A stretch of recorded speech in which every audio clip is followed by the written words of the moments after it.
Ramon Valeria. Ramon Valeria was the first recipient of National Artist Award for the fashion design, which was given in the 2006. These works are emulated by fashion designing students for their creative sewing, embroidery, and handwork. He was conferred with National Artist Award for the fashion designing, a subcategory of the architecture and the alien artist in 2006, more than 3 decades after his death. So si Ramon Valeria siya ang nakatanggap ng record bilang isang fashion design noong 2006. So ang kanyang trabaho ay tinatutuluran ng fashion design para makabalo sa ang student saon pagpanahi. Manuel Conde. Manuel Conde was a pioneering Filipino filmmaker.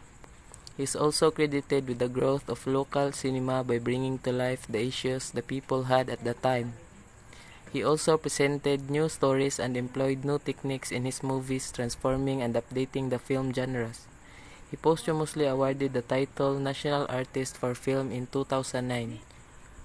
So, si Manuel Conde made movies from Filipino oral traditions. He used the stories that were passed from generations to generations as a basis and inspirations for his films. So, mao ni ang iyang major works.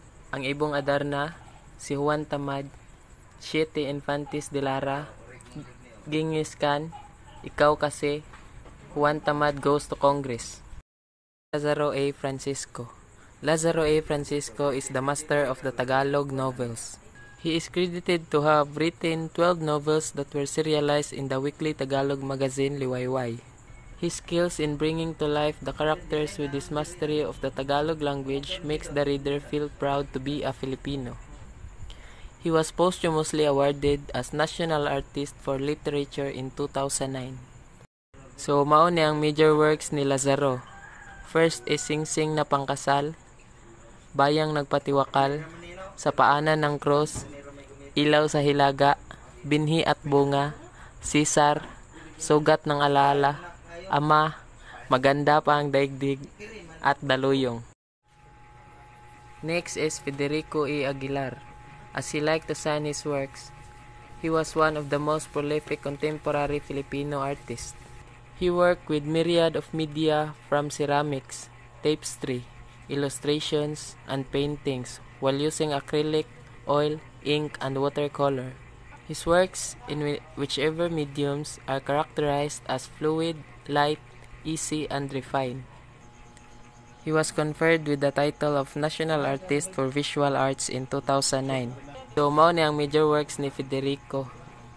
First is Reveries of Love, Still Life with Landscape, Abstract in Blue and Black, Taproom, Tres Marias, and last is Manila 1968. And mo ni ang mga pictures sa iyang major works. Next is Alice Reyes. Alice Reyes is the founder of Ballet Philippines. She is a dancer, choreographer, teacher, and director. Her contribution to the Philippine dance is the development of a distinctive modern dance expression.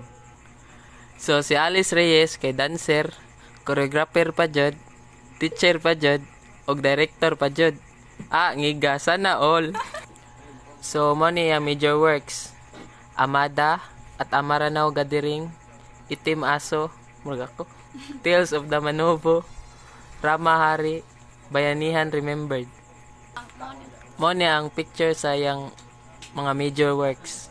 Mga ballet dance na nahimo ni Alice Reyes.